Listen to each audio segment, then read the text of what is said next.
Baik, bismillahirrahmanirrahim. Assalamualaikum warahmatullahi wabarakatuh. Berjumpa kembali di acara Bincang Biologi, teman-teman belajar bersama Guru Kreatif. Masih di acara Kupas Tuntas Materi Biologi kelas 11 di pokok bahasan Sistem Koordinasi pada kajian pertama, yaitu mengenai sistem saraf. Ini adalah video ketiga mengenai kajian sistem saraf. Setelah sebelumnya saya buatkan dua video. Video pertama tentang sel-sel sarafnya. Video kedua mengenai otak dan sumsum tulang belakang. Dan video yang ketiga ini adalah mengenai obat-obatan dan juga kelainan-kelainan yang memang sering terjadi pada sistem saraf. Gitu ya. Oke, baik teman-teman, kita akan lihat kajiannya. Ini kajian pertama sudah kita bahas. Yang kedua juga sudah kita bahas. Yang ketiga ini sampai video pertama nih ya. Oke, terus video kedua saya buat video yang kedua itu sampai nomor 5 berarti ya. Nah, sekarang kita masuk ke kajian nomor 6-nya nih. Jangan lupa like, comment, and subscribe. Oke, baik teman-teman. Nah, di video yang ketiga pada kajian sistem saraf ini saya akan membahas mengenai pengaruh obat-obatan terhadap sistem saraf, juga kelainan-kelainannya. Gitu ya. Nah, apa saja yang sering obat-obatan yang digunakan, teman-teman, yang mampu mempengaruhi sistem saraf dalam tubuh kita, yaitu yang pertama ada yang sering digunakan itu adalah obat-obatan berupa obat-obatan yang bersifat sedatif. Apa itu? Obat tidur bahasa kitanya. Gitu ya. Nah, obat-obatan jenis sedatif ini, teman-teman, dia mampu menurunkan aktivitas otak kita, gitu ya. Akibatnya apa? Akibatnya menimbulkan rasa dalam tubuh kita itu menjadi mengantuk. Nah, contoh yang sering dijual di lingkungan itu adalah jenis dari Valium, teman-teman. Itu obat-obat sedatif yang mampu merangsang otak kita untuk menimbulkan rasa ngantuk. Yang kedua, ada obat-obatan yang bersifat halusinogen. Nah, kalau yang halusinogen ini dia mengakibatkan timbulnya hayalan atau bahasa kitanya halusinasi. Contohnya apa? Ini sering dikenal, misalkan teman-teman juga tahu bahwa ganja atau marijuana gitu ya, itu menyebabkan halusinogen. Ekstasi, sabu-sabu itu juga dia menyebabkan halusinogen. Obat-obatan yang mampu menciptakan halusinogen. Gitu ya. Terus yang ketiga, ada pengaruh obat-obatan yang sifatnya stimulan atau bahasa kitanya pil semangat. Nah, ini yang sering disalahgunakan di dalam ketika orang berolahraga gitu ya, atau di dalam olimpiade tertentu yang membutuhkan fisik yang kuat, disalahgunakan. Itu nggak boleh gitu ya.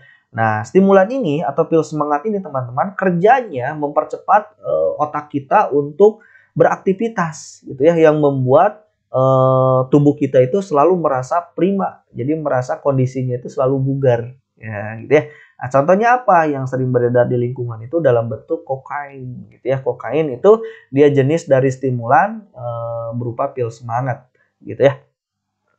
Terus ada juga yang dalam bentuk pengaruh obat-obatannya itu dalam bentuk penahan rasa nyeri, teman-teman, atau painkiller. Nah, kalau yang ini dia akan menekan bagian otak kita yang bertanggung jawab di dalam proses rasa sakit. Jadi ditekan supaya tidak timbul rasa sakit itu. Nah, contoh misalkan kalau di dunia kedokteran, kalau dulu gitu ya suka membius itu dulu menggunakan, ada yang disebut menggunakan morfin atau bahkan heroin. Tapi sekarang kan nggak boleh gitu ya, itu dilarang. Jadi ada hal lain yang memang senyawa kimia yang digunakan yang lain. Kalau dulu untuk menahan rasa sakit itu menggunakan ini nih, morfin ataupun heroin. Gitu ya. Sekarang dilarang, nggak boleh ya. Oke, nah selanjutnya teman-teman berkenaan dengan pengaruh obat-obatan terhadap sistem saraf, nanti ada efeknya terhadap siapa? Terhadap penggunanya. Kapan itu akan berefek? Jikalau obat-obat tadi itu dia dikonsumsi secara rutin ataupun secara berlebihan. Gitu ya. Nah, apa yang terjadi? Yang pertama, pengaruhnya adalah akan adanya hilangnya koordinasi tubuh. Jadi tubuh sistem koordinasinya akan terganggu. Kenapa? Karena teman-teman sistem koordinasi dalam tubuh itu dia mempengaruhi aktivitas kita gitu ya. Ketika koordinasi tubuhnya bermasalah, maka hilanglah sifat koordinasi dalam tubuh, akibatnya dopamin dalam tubuh kita itu dia menjadi kurang. Ketika kurang, maka koordinasi pasti akan lumpuh gitu ya.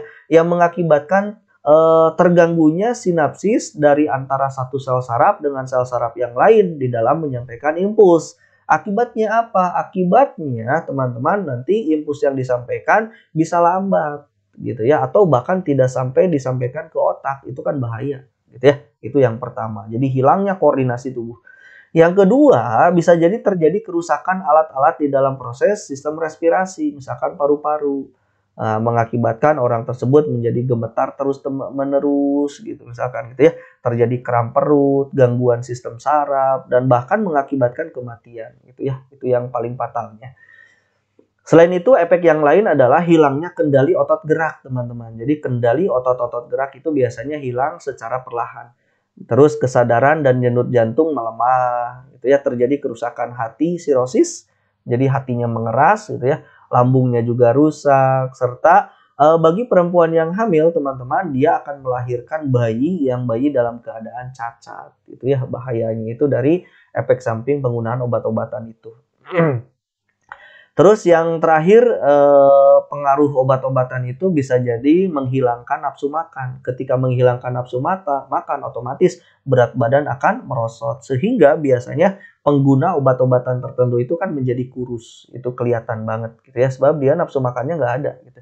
Misalkan akibat minuman keras atau sabu-sabu juga narkotika yang lainnya. Mengakibatkan nafsu makan itu hilang. Itu ya, merosot berat badannya. Kasihan.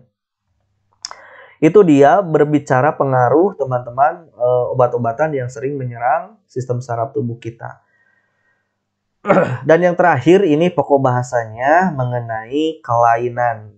Ya, kelainan, nanti ada satu lagi bagaimana teknologi gitu ya.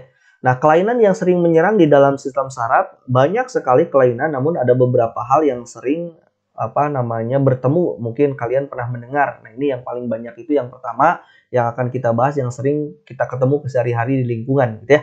Yang pertama adalah ada kelainan yang disebut sebagai epilepsi, teman-teman. Nah, epilepsi ini dia kelainan akibat dilepaskannya suatu impuls pada neuron-neuron otak, teman-teman. Nah, penderitanya itu dia tidak dapat merespon berbagai rangsangan. Bahkan otot rangkanya dia berkontraksi secara tidak normal. Gitu ya, jadi dikendalikan sudah lagi tidak dikendalikan oleh otaknya, jadi dia bergerak secara tidak normal, jadi bergerak sendiri, yang diakibatkan apa? Misalkan epilepsi ini bisa akibat dari infeksi, dari toksin racun gitu ya, ataupun kecelakaan maupun tumor yang mengakibatkan epilepsi. Akibatnya otot rangkanya berkontraksi secara tidak dikontrol jadi tidak terkontrol ya. Epilepsi. Yang kedua, ada yang sering menyerang yang disebut sebagai meningitis. Ini yang banyak artis gitu ya yang memang meninggal karena meningitis. Nah, meningitis itu merupakan peradangan selaput otak, teman-teman, atau meninges selaput otak itu ketika dia radang, maka biasanya si radangnya itu dapat disebabkan oleh siapa? Bisa oleh bakteri, oleh virus, jamur gitu ya, juga adanya tumor di daerah otak. Nah, penderitanya nanti merasa demam, sakit kepala, sakit leher, bahkan sampai ke kematian gitu ya, yang untuk yang parah ya. Itu meningitis. Jadi radang pada selaput otak atau meninges. Terus selanjutnya ada yang disebut sebagai kelainan hidrosepalus, teman-teman. Hidrosepalus itu adalah membesarnya daerah kepala. Kenapa? Diakibatkan oleh mengumpulnya atau berkumpulnya cairan otak atau cairan cerebrospinal. Dia mengumpul di situ di daerah kepala karena sirkulasi cairan otak terganggu. Ketika sirkulasinya terganggu, terkumpul, maka kepalanya jadi membengkak, jadi besar gitu ya. Nah, untuk mengurangi gejala sakitnya itu dapat diletakkan sebuah pipa, teman-teman, di dalam kepalanya untuk mengalirkan cairan cerebrospinal ini supaya dia keluar dari otak. Nah, gitu ya. Jadi bahaya juga kalau cairan ini terlalu banyak. Padahal cairan ini dia berperan salah satunya adalah mensuplai nutrisi, gitu ya. Tapi ketika dia menjadi banyak dalam kepala kita, malah itu juga jadi berbahaya. Itu adalah hidrosepalus. Yang lihat mungkin anak-anak, teman-teman, yang kepalanya besar-besar gitu ya. Itu hidrosepalus. Terus yang selanjutnya ada kelainan yang disebut sebagai Parkinson gitu ya. Nah, Parkinson itu merupakan dia kontraksi otot tak terkendali atau bahasa lainnya adalah tremor. Jadi tangannya bergetar gitu ya. Yang disebabkan oleh neuron yang rusak. Jadi adanya neuron yang rusak di daerah situ atau neuronnya itu dia berdegenerasi. Jadi fungsinya itu jadi berkurang. Akibatnya apa? Akibatnya sejumlah dopamin dia berkurang untuk dikeluarkan. Akibatnya apa? Akibatnya dia tidak mampu menahan pengeluaran dari asetilkolin. Jadi ketika asetilkolinnya tidak dihambat, otomatis terjadi gerakan-gerakan yang memang tidak dikendalikan oleh tubuh kita, atau bahasa kerennya adalah tremor gitu ya, bergerak gitu. Nah, penderita mengalami tremor misalkan bisa di daerah kepala dan leher, tangan ataupun kaki gitu ya. Kalau Muhammad Ali kan di daerah kepala dan leher ya, dan juga daerah tangannya. Terus ada kelainan yang selanjutnya, ada yang disebut sebagai ensefalitis. Nah, kalau ensefalitis itu adalah peradangan teman-teman pada jaringan otak. Nah, ini biasanya disebabkan oleh virus. Nah, ini pun sama bisa menyebabkan kematian. Jadi ada radang di jaringan otak akibat dari infeksi virus. Dia berbahaya. Namanya ensefalitis. Terus ada yang disebut sebagai ataksia. Nah, kalau ataksia ini dia ketidakseimbangan gerak otot, teman-teman, yang disebabkan oleh terganggunya pusat pengontrol gerak, gitu ya. Nah, misalkan yang ada di otak kalian atau di jalur saraf menuju ke otak. Jadi ketika terganggu daerah pengatur gerak di daerah otak, maka akan terjadi ketidakseimbangan gerak otot. Nah, ketidakseimbangan gerak ototnya ini yang dinamakan dengan ataksia. Nah, misalkan yang sering terjadi yang sementara gitu ya, misalkan karena minuman keras, dia akan menghasilkan gerakan-gerakan otot yang aneh yang tidak seimbang gitu kan ya, jadi mudah jatuh, jadi tidak bisa menyeimbangkan badannya. Terus yang permanen itu biasanya karena kerusakan pada otak atau saraf spinal gitu ya, bisa juga seperti itu di ataksia. Menjadi ketidakseimbangan gerak ototnya. Terus selanjutnya ada yang disebut sebagai stroke gitu ya. Kalau stroke itu dia kerusakan si sel-sel otaknya itu rusak gitu ya. Nah, kenapa bisa rusak? Sel-sel otaknya bisa mati sebab biasanya di daerah pembuluh darah di otak itu tersumbat. Nah, ketika tersumbat, misalkan ketika seseorang tekanan darah tinggi lalu pecah, mengakibatkan darahnya menutupi sel-sel otak. Akibatnya bisa menyebabkan stroke gitu ya, bahaya. Terus ada yang disebut sebagai amnesia. Kalau amnesia itu dia kehilangan daya ingat gitu ya. Daya ingat, dia tidak bisa membentuk memori baru. Terus biasanya kan amnesia ini kalau di film-film itu karena kecelakaan gitu ya. Bisa jadi kepalanya yang terbentur gitu ya, atau terjedut kepalanya, mengakibatkan gangguan di daerah kepala, akibatnya memorinya terganggu gitu ya. Terus ada yang disebut sebagai poliomyelitis. Nah, kalau poliomyelitis ini diakibatkan oleh infeksi virus. Nah, virus ini menyerang apa? Menyerang sel-sel saraf atau neuron-neuron motorik, teman-teman, pada sistem saraf. Jadi yang diserang adalah sel saraf motorik. Ketika sel saraf motoriknya kena, ini berkenaan dengan gerakan gitu ya, efektor-efektor dalam gerak tubuh. Akibatnya dia mengakibatkan suatu kelainan yang disebut sebagai poliomyelitis. Misalkan yang mengakibatkan ototnya jadi tidak berkembang gitu kan ya. Ketika tidak berkembang maka dia tidak bisa berjalan gitu ya, polio lah ya. Terus ada yang disebut sebagai neuritis. Nah, kalau neuritis itu adalah iritasi pada sel-sel saraf gitu ya, disebabkan oleh apa? Infeksi, bisa juga kekurangan vitamin, bisa, atau keracunan logam berat. Bisa mengakibatkan neuronnya dia menjadi radang seperti itu atau iritasi gitu ya. Nah, sarafnya nanti dia yang terkena neuritis itu biasanya mengalami sakit yang luar biasa atau bahkan kesemutan. Jadi seolah-olah ada kesemutan di daerah situ ya. Seperti itu. Terus kelainan yang terakhir ada yang disebut sebagai meningitis gitu ya. Oh, tadi sudah ini meningitis. Ini radang pada selaput otak gitu ya, tadi sudah. Oke, dan pokok bahasan terakhir pada obat-obatan yang sering mempengaruhi sistem saraf, juga kelainan-kelainan, diakhiri dengan teknologi apa yang biasanya berkaitan dengan melangsungkan kerja fungsi dari otak ataupun susun tulang belakang kita, gitu ya. Ada teknologi yang berkaitan dengan kerja otak. Salah satunya ada yang disebut sebagai teknologi yang sering digunakan itu adalah elektroencephalogram atau EEG nama lainnya. Nah, EEG ini teman-teman dia perannya itu adalah untuk merekam aktivitas otak seseorang, gitu ya.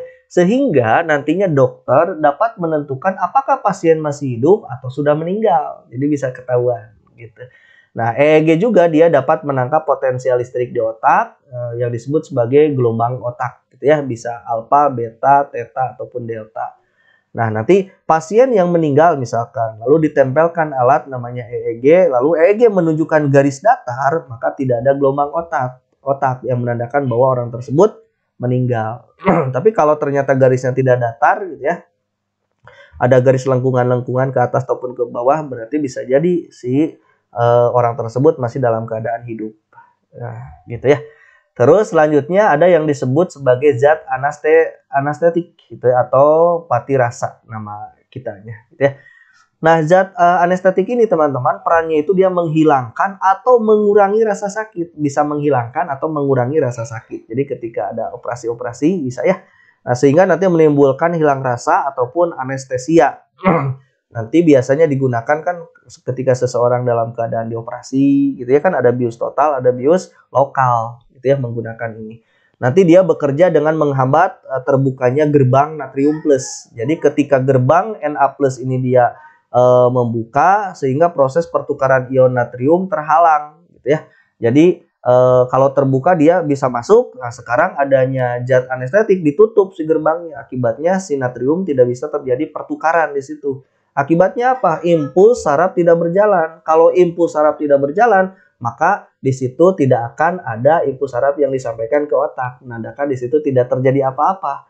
Makanya ketika dibedah tidak terasa apa-apa. Gitu ya. Nanti contohnya itu ada jenis dari markain, prokain, benzokain gitu ya, ada penol gitu dan yang lain-lain gitu ya. Zat-zat yang memang bersifat anestetik. Nah, itu dia teman-teman berkenaan dengan sistem koordinasi kajian ke-1 mengenai sistem saraf. Di yang video ini yang ketiga mengenai pembahasan tentang pengaruh obat-obatan, kelainan otak, dan juga teknologi yang memang sering dipakai di dalam teknologi-teknologi kedokteran yang berhubungan dengan sistem saraf gitu ya.